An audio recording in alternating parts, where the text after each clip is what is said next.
It's Backyard Brawl week, man, and Jay Kuntz, of all people, is here to talk about the game and how that GM role is going in Pittsburgh. You don't want to miss this one.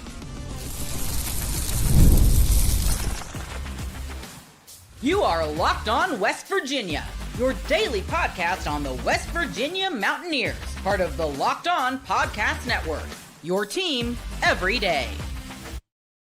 What is up, guys? Welcome back in. My name is Mountaineer Paul. I am your host. This is Locked On West Virginia. I'm not alone.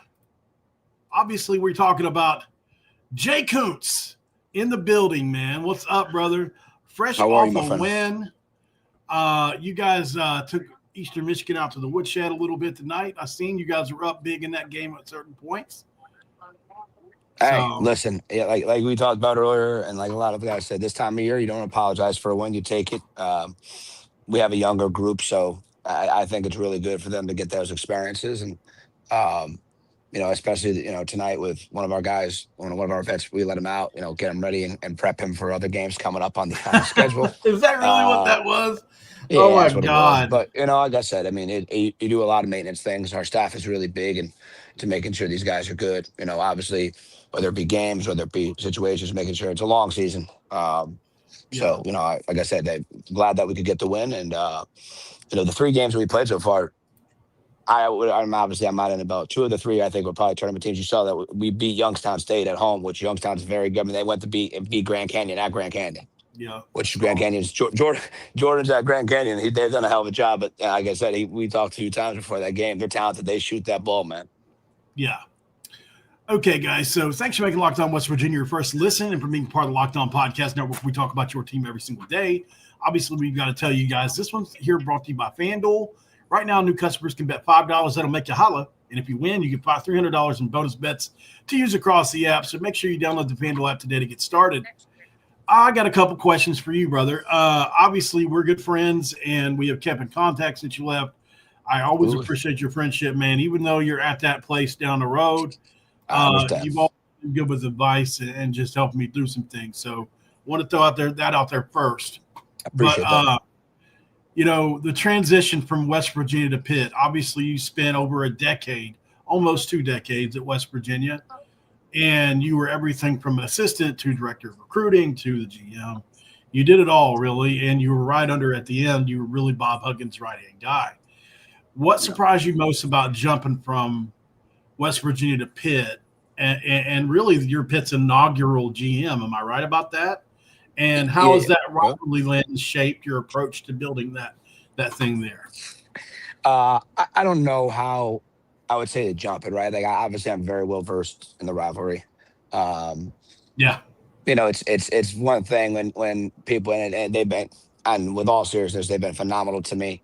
They've treated me, my family well, which first and foremost, that means a lot. That means everything to me. Really, I didn't go right from it because I did the consultant stuff last year and was, lucky to be around some really, really other special coaches in this game. And a lot of times, you got to sit there and you continue to learn, right? Just because we had some success with how we put rosters together, at least during the time I was with Coach Hugs and that staff, which, again, was always a testament to those guys, just like it's a testament to these guys here. You're always learning, right? You're always trying to improve and better yourself and better your product. I will sit there and I obviously had a chance to learn a lot last year, help with some other front offices as a consultant side of it. And that really helped me. But to prep me for this, obviously, if you're in it on the West Virginia side, you're in it on the Pitt side, like, hell yeah, it's a special rivalry. And I think just like, a lot of decision making this, like, I always have respect for this program. And they know it. I tell them, I laugh all the time. I'm like, yeah, I can tell you, it's the best thing is anyone that knows me and knows how transparent I am, better or worse. And I was like, I hate these guys for a long time. Yeah, and right. They know it's got to be a weird feeling.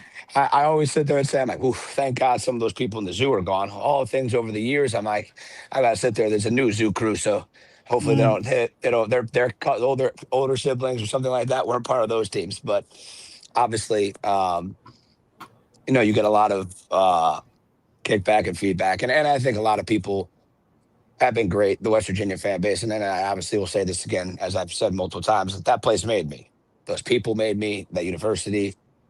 And those are things I'll never forget, and I will love that place forever. So, in regards to that side of it, yeah, it was obviously a tough transition, but they put the effort in to come get me.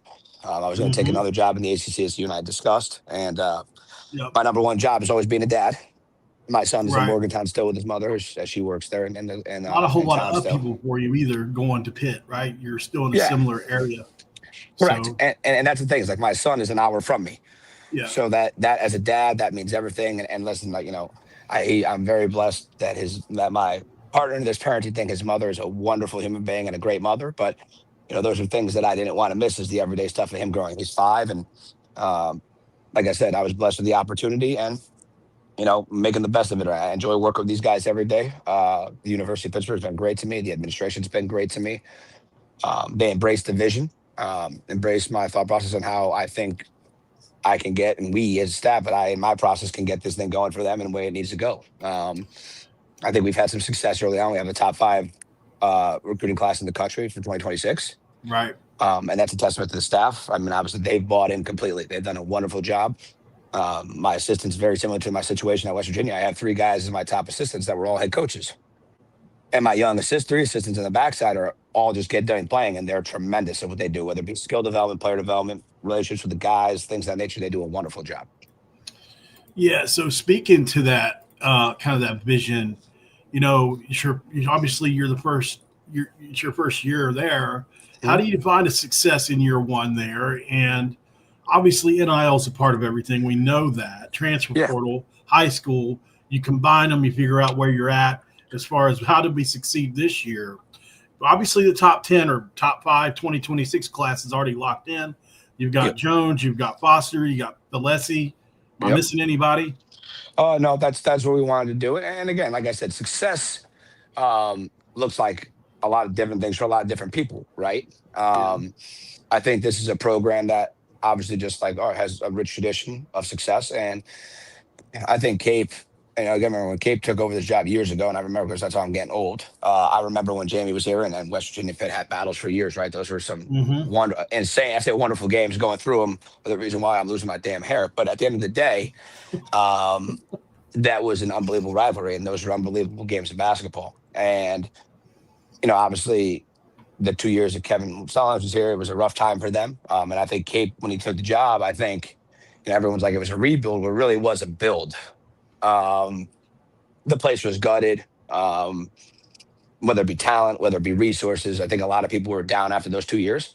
Yeah. And then obviously I think Cape and those guys, obviously we've gone against them, and I've seen them recruit, and guys that they develop at a unreal level. They really, really do an unbelievable job developing guys. And I think they got it going. And then obviously the last year that I was there, they beat us when we had the quarter of our team, which when people get angry, but and again, that was a rough year, man, for everybody. Right? Oh, trust me. Yeah, I still have. Can't imagine what you guys went through. I still have PTSD of it. But at the end of the day, the thing that hurts the most is that fan base, West Virginia's fan base, deserved that team in its national form. And, you could sit there and say, who knows if they would have. We had Bob Huggins as the head coach. We had no disrespect to John. We had Bob Huggins as head coach, who's a Hall of Famer, and had one of the best rosters in the country. I feel damn good about our chances if you give me that roster. Oh, yeah, absolutely. And at the end of the day, they had a solid team that year. They came in and gave it to us pretty good. And, after that, right before that, they had COVID. He really hasn't been able to catch a break here, to be quite honest. And, very similar to West Virginia, right? The one thing that's so special about that state, other than its people, because the people make that place so special, but they don't have any pro teams, right? So in that state, Mountaineer athletics is everything. And it's I tell these people here, it's just different. You can't explain it unless you've been there. You can't explain it unless you've felt that raw emotion of the Mountaineer fans. Yeah. And I felt it for over 18 years. And that's why it will always be that important to me. And those will always be my people. But there's not necessarily no Penguins or Steelers to fall back on if your team's not winning, right? No. And obviously there's here, though. There's pro sports in every sport here except for basketball. Yeah. So, we have a damn I went to the volleyball game. I've never seen a volleyball crowd like that. Holy God. Wow. And they're nasty. They're like number 3 in the country. Some of the 2 girls should start for me right now. I'm like, hell yes. but at the end of the day, right. They got some momentum. I guess football's doing well over there. I guess they got game day next week. Yeah, they do. which is hard for me as I grew up a Notre Dame fan and obviously root for the Mountaineers as always. So, Absolutely. We've talked that's about your hatred for the Pitt that's football program. that's the hard thing, but I respect them and they've done a wonderful Yeah. job. They've done a wonderful job, and It's got to be a weird dichotomy. Yeah, You got to love the basketball team, and I'm not going to say hate because you work there, but you love West Virginia, so it comes with it, baby. I root for the team that pays my paycheck. I'm not stupid, and at the end of the day, I will always have a lot of love for Coach Rodriguez in that program. I'll always have a lot of love for the basketball program, and I think Ross is going to do a great job. I love his energy. I've got to listen to some of his interviews early on, and he seems like the right guy to bring that place back to where it belongs. Really laid back. Yeah, but he seems genuine, man. Yeah, he does, and that means a lot in that state. Yes, it does. Okay, we'll go to break really quick. On the other side, I got to ask Jay a couple questions about the here and now. Obviously, we're going to look at this roster Pitt has. They're playing really well, and they've got some freshmen that are absolutely killing it. Be right back with you, Jay. 20 seconds. Yes, sir. And this episode of Locked On West Virginia going to be brought to you by our good friends at Wayfair, guys. And right now with Wayfair, if you didn't know, now you know, right? The holiday season is here, right around the corner. That means it's time to get your home ready. Whether you need more seating for guests, cozy new linens, or fun serveware for the holiday hosting, Wayfair's Black Friday sale is here to help you make your space shine. The best part is you don't have to wait. Wayfair's Black Friday deals are happening all month long with up to 70% off everything from sofas to spatulas. So, look, browsing through the site, it's pretty easy to find pieces that actually fit my style. Nothing generic, just quality designs that feel personal. And if you've ever hosted family for the holidays, you know how much difference a few touches can make. Wayfair makes that easy. Don't miss out on Black Friday sales today. Head to Wayfair.com now to stop Wayfair's Black Friday sale to 70% off. That's pretty good. WAIFAIR.com, which sale ends December 7th. Segment 2. And, of course, I've got a do over here. Jay, you guys I didn't know how. I'm sorry, I'm not interrupting. I didn't know how good of a salesman you were. Jesus Christ. I get you on the Wayfair commercial. They got to get you some more shit, pal. Absolutely. Listen, if they want to sponsor me, absolutely, brother.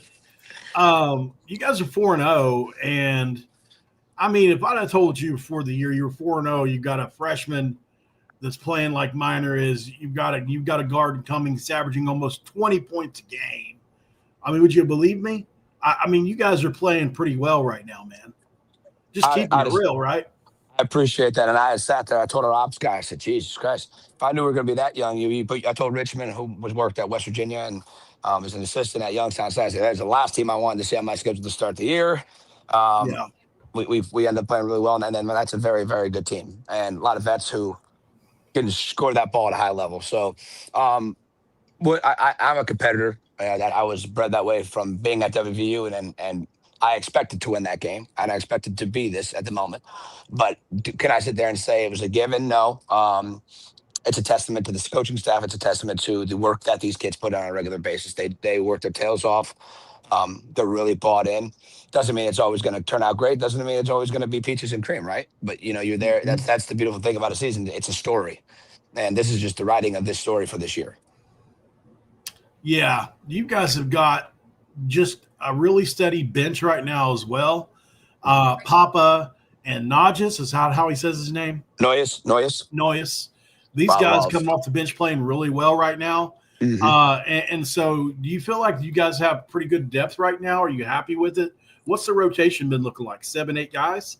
7-8 guys, and we're missing our starting center, too. He hasn't played all year yet. So we have the kid from Sean Jackson who started at Iowa State against you guys, and he's not here. He's here, but he's not playing right now. Probably maybe later on in the season. But and I know people are going to make out that was done before I got here, but he's a hell of a player, and anybody would have taken him as well. He's a really good basketball player, and right now his family and his are the most important. So hopefully we get him back at a later date. But yeah, for all intents and purposes, where we're at numbers wise and who we're playing. I mean, yeah, I'm pleasantly pleased with where we are.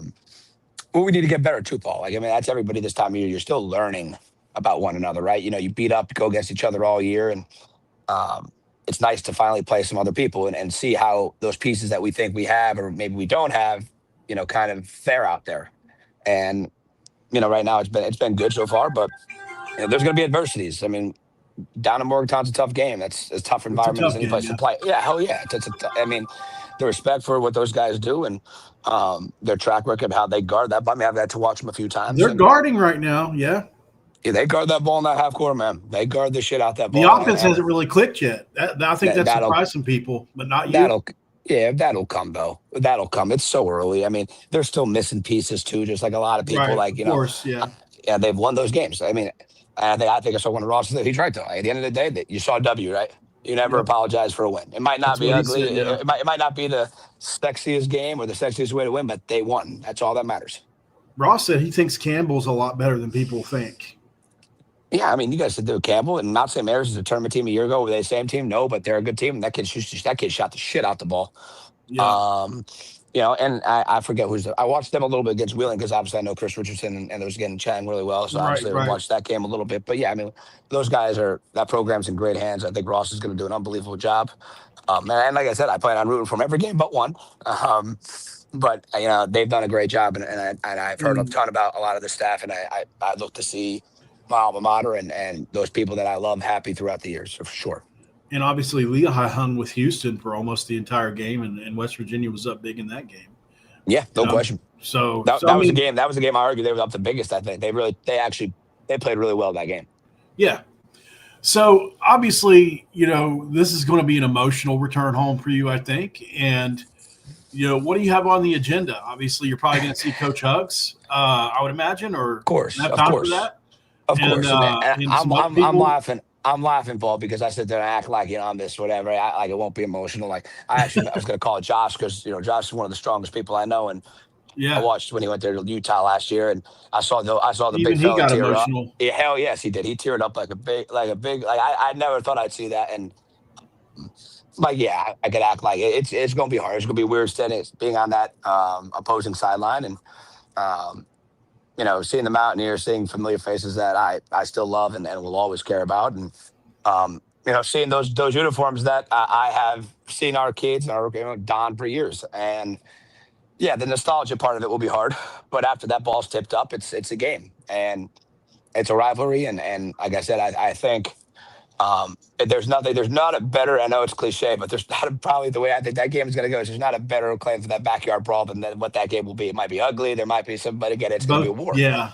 Both teams are missing players, so, at least each fan base has an excuse if they lose, right? Oh, no, listen, both teams play with grit. And the crazy part, the one thing I didn't look at it that way when I was younger and being on the side. And then same thing now, I'm a little bit older and more mature, hopefully. But when you're done playing that game, you want that team to win the entire year because that helps your freaking RP, that helps your freaking net, that helps everything. So shit. Of course. Although it was my alma mater, I will always root for West Virginia, especially after we play them for sure.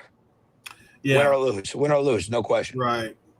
Yeah, I think you matured because I remember around the time that everything was falling apart, you were nut job at that time, dude, and everything that was going on. I mean, it was fair. I think lack of sleep. Yeah, you were stressing, man.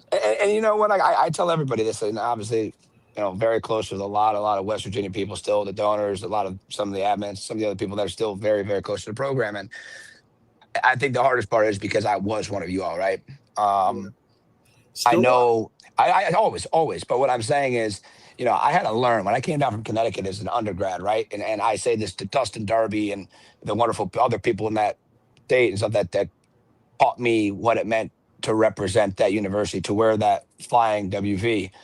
And it probably wasn't until we won the Big East championship at the Garden, and you looked around and listen, as a Northeast kid, right? The Madison Square, that's a mecca of basketball, and to see grown men in tears, and adults in tears because what it meant to them, that's for me when I think I really realized how important it was to those people, and I had an obligation to them. And again, listen, I know I could only control what I can control. And unfortunately, the fan base that badly deserved that team, as I keep saying that, but was originally there. Yeah. Even it didn't turn out that way. And I felt like I let them down. and I will have that guilt on my conscience forever. And right, wrong, or indifferent, those are my people, and I felt like I let my people down. And that's something that's going to be hard. I've shared that multiple times with a lot of other people and more intimate basis, and I don't want to sound like a baby, but yeah, it was hard. Like, that place means a lot to me. I always will. Yeah. Yeah, and there's a lot more to that story, which we will get into. But yeah, here's the thing, Jay. Like, you guys were out in front. I give you a lot of credit. I think this is when we started talking, because I was giving you a lot of credit because you were doing something that not a lot of people. You were way out in front on the H-1 visa and how to go over and get overseas guys and broker deals in their country, because over here they weren't really getting paid as much. And the things you guys were doing were way ahead of your time. And now everybody does it. But back then, you look at that roster, I don't know how many guys you had to do overseas deals with necessarily, but I mean, the amount of guys that you had on that roster that were from another country, whether it's Kirk Risa or Jesse Edwards or what have you, Jose Perez, Omar Silverio, like, there was a ton of dudes that you guys got really creative to end up with what was a top 3 class in the portal. Mostly it was the number 1 class. Yeah, it was the number 1 class. It was number 1 class. Twice, and it still finished number 1 with Josh Eiler too. Yeah, and so 2 parts to that. So obviously, can you speak on that creativeness and all that, and then how much more money is in the game now than there was then? Because I think that roster costs what, $3 or $4 million. I'm just guessing. Something like that. Like that. And now that wouldn't even get you. I mean, it's crazy. And I'll say this: number 1, I can't take all credit because the Trust and Stephen Ford at that time, those guys did a wonderful job. Yeah, for sure. And I'll say this too: Ren Baker did a great job during that time. I have my thoughts and feelings on how things ended there, but I can't sit there and say a guy who inherited the hardest situations, whether it be football struggling at that time, having to have a Hall of Famer, whether retire or whatever they choose to call it. I didn't know what they settled on, and him having to deal with that year 1 and year 2 on the job. I mean, that guy deserves a Nobel Peace Prize. And I will sit there and say he was instrumental in trying to make sure that we gave it our best, even though he knew it would be a difficult circumstance. Stephen Ford and their group and the Trust and did a wonderful job. Still trying to hold that group together as much as we could. I mean, I can't sit there because even the Visa stuff, I mean, the Trust was great with that. Ronnie Everhart was incredible because of the stuff with Oscar and that stuff. So he had a little bit of experience and directing us in the right direction. The Senator's office, Senator Manchin and his team, with the stuff, especially with getting guys in, it was very, very helpful. And that just shows you how special West Virginia is, right? Yep. You got the Senator's office that's trying to help get these kids in, because at the end of the day, with you. Yeah, and yeah, Jesus, the court stuff. Yeah, can't forget that. But at the end of the day, it shows you why that place is so special, and they care so much, they're committed so much, and in a way, like I said, I still sit there and I admire it. I admire the stuff that went on with the football guys, as I said to you earlier in the year, how they fought for those kids. And I love seeing that. And I think that's something that all West Virginia should be proud of. One more break, Jay, and then we'll get you out of here, man. Stick around, guys. Another 20 seconds. We'll be right back with Jay Kuntz, Locked On West Virginia. All right, guys, if you didn't know, now you know. FanDuel is doing it pretty big right now. And the reason is, we want you to make money, right? I mean, look, that's what FanDuel is all about. And right now with FanDuel, if you didn't know, guys, they're doing something kind of new around here. And we've all played the game, right? We've all did the money thing with FanDuel. But right now, they want you to know simple truth. The NBA is back, and there's no better place to get in on the action than with FanDuel, the official sports betting partner of the NBA. Even if you miss the start of the game or if you want to ride the hot hand, FanDuel has live bets on everything from who will score next to a fourth quarter comeback. Plus, you can even combine your live bets into a same-game parlay for a shot at a bigger payout. You all want more money. It keeps every game exciting, especially when your team's making that late push. And right now, FanDuel is giving new customers $300 in bonus bets when that first $5 bet wins, and it's going to win. So head to FanDuel.com to sign up and play your game with FanDuel, the official sports betting partner of the National Basketball Association. All right. Last segment here with Jay Kuntz, the general manager of the Pitt Panthers. Feels weird even saying that, but much congrats to you. And, obviously we got a big game coming up this week, and I'm excited about it. I haven't looked at the Vegas odds or anything on it yet, but I will at some point. How much in this new era are your players aware of the rivalry, and have you guys started talking about it yet, or you guys just had a staff meeting you mentioned, or you were coming out of one? Is this something you guys are addressing yet, and how do you educate the kids? I mean, in our sport, right, we saw the football stuff early on, so I think those kids, in a way, get a taste of it. They know what that game means, and to act like it's a normal game would be ignorant. Right. And again, the couple older guys that we do have been part of it, right? So they can see and hear stuff that was going on. That they've seen reactions towards me that has gone on. So I think they're like, all right, they're going after our GM here. Like this must mean some kind of shit. And right. It's one of those deals where, like I said, it's a special rivalry, and to have to coach that, no. I mean, I think we were focused on Eastern Michigan today. I think moving forward, I think just like anything else, we'll start tomorrow in our prep for the Mountaineers, and I don't think if you have to talk about it, you're already behind. I think because of the fall, and they saw West Virginia beat Pitt down there for football, and levels of games, who's better, all that goes out the door in the rivalry. It does, really. It goes Obviously, out look the door. at the football game, right? I mean, it's a great example. Although our team is playing a lot better now, no question. There's probably no way we should have beat that Pitt team based on the records, right? But yeah. And listen, they had a quarterback change, and you got to give them their dues a lot of credit. They went with the freshman quarterback. You were telling me about the quarterback. I told you he was good. I said he's really good, and I'm like, you know what, you got to give Coach Narduzzi a lot of credit for making that move and going to a freshman who has not lost a game since he's taken over. And that's not the easiest thing to sit there and say. It's not the easiest thing when he's actually a great kid, but I'm going to give him a high five. I'm like, God damn it. I said, I feel like I'm going to the dark side when I do that, but he's obviously a great young man. It'd be weird. It would be weird. Yeah. Would be weird. Oh, it's different. It's a healthy, fun relationship because they tease me, and they've been, like I said to you, like, honestly, Paul, they've been really, really good to me. And above all else, it's a great opportunity. They trust the process that we're doing. They trust me to do my job and not kind of be overbearing on the backside with how we do it. And I love working for Jeff Capel and this coaching staff. I truly do. They've taken me in as one of their family. They've treated me exceptionally well. And for that, I'm very thankful and very blessed. Got some comments for you here, Jay. A lot of people have a lot of respect. We got questions. We got comments. I'm like, oh God. We got comments. We got one question I'll throw at you, but it's nothing major. Okay. A lot of people just saying thank you for all that you did.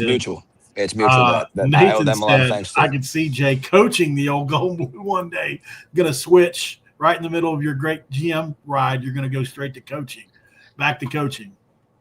I think in life, right, I think we sit there and we realize what our strengths are and our weaknesses. And do I miss the on the court side of things? Yeah, of course. But, I enjoy, hiring and working on hiring staff members and working on personnel and putting a roster together. And I believe it, with me, I take it, like, we have good coaches. Like, I did the coaching side of it, but I take a step back. Like, it's like separating church and state, right? You hire those guys to coach your team. I think if you put the roster together too, you're obviously biased to how you want to have it played, right? And I think in our game, I'm sure their staff will tell you the same thing. I like numbers, but I also think a coach and that guy who's who's in that front chair or his staff, right? There has to be a feel. And I think when everyone relies on numbers so much, I think that's a little bit much. We're not the Oakland A's, and consequently, you can watch certain teams that. I'm a diehard Yankees fan. You know this, right? Mm-hmm. And now Brian Cashman wants to run the Yankees like it's the Oakland A's, and it doesn't work for them because they're the goddamn Yankees, exactly. right? So I think you got to do what you know, and I am, like I said, blessed the opportunity to do that, and them let me do what I think I know, what I think is going to give us in the best situation, not only now in the immediate, but going forward. And um, I'm really pleased that the start that we've had since July, and I really inherited 99.9% of this roster, and really from there, it's I love our young kids, as we've talked about. I love the freshman class we just signed. Now it comes into retention, and then doing what Mhm. I enjoy the most, which is the portal. How hard is it with retention? I mean, just generally, you don't have to speak specific to this roster, but like, what are some of the things you have to do to I think you got retain? to get creative. I think it's the same way you talked about with the visa supply. I think you got to get creative, right? I Yeah. look to try to I look to try to get a lot of the guys I want to retain done by January. So when that free agent period comes, it could be pretty much me sitting there ready to feast on who I need to get to add to 3 or 4 guys that I know that could take us to that elite level. Right. Um, that's what I'm looking to do now. Is it always going to work out that way in a perfect? Well, probably not, but wishful thinking at least on my part. And retention side of it is, a lot of times, there's got to be good vibes. It's a long season. 1 minute, this one kid's playing good. The next minute, he's not playing great and not playing as many minutes as Right. he wants. I mean, there's a whole fluctuation of Try to different keep things. And things smooth and even kill. yeah, and that's why like the GM position's been taken off, and I am their first GM here, and I think that showed that their commitment and investment into the program, and knowing that it needs to be good and they want it to be good. I love our athletic director and our administration. They're phenomenal. They're supportive, and ultimately, most importantly, they let me do my job. Well, I mean, several people asking this question, so I will ask it. Would Jay ever come back if he was offered a similar job? Just generally, obviously, we know you're happy where you're at, and not saying that you would, but if the stars aligned, never say never. I'm assuming.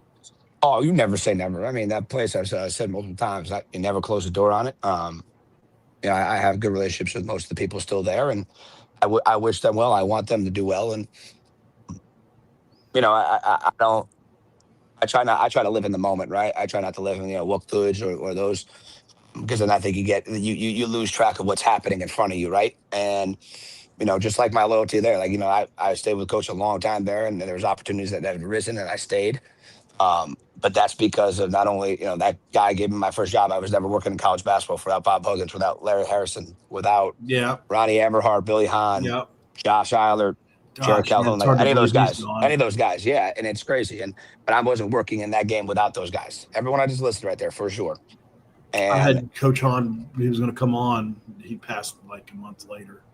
yeah, and that's I still can't believe that. But Yeah. it's one of those things where you never say never, and that place always holds a special place in my heart. And given the right situation, you never know. And again, obviously, I care a lot about it. I care a lot about that team. And like I just said to you, I hope Ross and those guys do a wonderful job. Just one game, I hope they don't. But other than that, I'm always going to root for those guys and want the best for that program. That place means a ton to me, and always will. Jay, thanks for coming on, brother. It's been fun. I know it's late for you. You're probably exhausted. It's been a game. Obviously, we be rooting for you this year, man, and proud of you. Obviously, I appreciate as much as you you've done can us be. I proud. understand. I Yeah. appreciate that. Trying to walk a fine line here, Jay. You know what I mean? I appreciate the friendships, and again, if you're at the game, come say hi. If you're down there early, and I'm okay. You can boo at times, I get it, but just understand I'm always going to love you guys, and I'm always going to love that place, and I'm not. I never forget who made me. Oh yeah, this is one other last question I meant to ask earlier. Can we address the Bob Huggins thing for when he was supporting you? Because I think a lot of people may have been misinformed on how that went down and all of everything. Like, yeah, go ahead. I'll clear it. People really thought Bob Huggins was going to walk into Pitt's campus and support Pitt. That's not what happened here. Right? I worked for the man for 2 decades, Paul. Yeah. He's like a second dad to me. Of course, he's not in the game. He's retired. I'm putting a roster together. There's lots of moving pieces. Of course, I'm going to seek his opinion. You want to see what he thinks about my roster, what he thinks about, the guys I have, what, the big stuff. And also, here's another thing for you. Just like basketball coaching is like a big fraternity. Yeah, you mentioned he knows the game. Beyond the rivalries, beyond all that stuff. Jeff Capel and Jason Capel. Jason played at Carolina. Jeff played at Duke. They have a father who was a hell of a basketball coach for many years, and Hugs also recruited his guys. So he's known the Capel guys for a long time. But yeah, of course, he's going to come support me, and he's going to come watch my games against certain teams because I want him to be able to say, hey, what he thinks about each guy. I didn't see him in any Pitt gear. Did you? No, that would have been different. No. You know, I don't think he would have done that. And again, that man still bleeds gold and blue. There's a lot the of Pitt people that fans want to had a put. little fun with it. You know, which they're supposed to. Well, they're gonna, and it's okay. But at the end of the day, that man still bleeds gold and blue. And Yeah, for all intents we and need to get him purposes, in the hall, or we need to get his number retired. Whatever we can do. his name should have been on that floor After- His name should have been on that floor a long time ago. Ego's I got to know. be checked out the door, and that guy. And shoot, Ross should be able to have him as a resource. And I mean that he'd been It's great. He'd be great frustrating. for Coach Hodge. He'd be great for Coach Hodge, and having that Yeah. fan base and have it healed. What? And I think What do you think it is? People think he'll overshadow him? I don't know. I think Ren's the guy to smooth that over, and I think he'll do Yeah. a wonderful job when that time comes in his mind. Yeah. It's a touchy thing, right? It is, but like I said, clearing it up, he was there to support me, a guy who's like his second son, Yeah, and literally right. where I worked for him for almost 2 decades. He's going to come support me, as he would have done for every other, whether it be a staff member for me or somewhere else. He would have done that. Jay Kuntz, man, appreciate you so much for coming on, guys. And by the way, don't forget to like the video before you leave. Subscribe if you're new in here. And we will see you in the morning, guys, as we cover more Mountaineer football and basketball right here on Locked On West Virginia. Thanks for making this your first listen and for being a part of the Locked On Podcast Network, where we talk about your team every single day. And we'll see you on the next one, guys. For Jay, for me, we'll see you on the next one. And don't forget to cue those country roads, baby.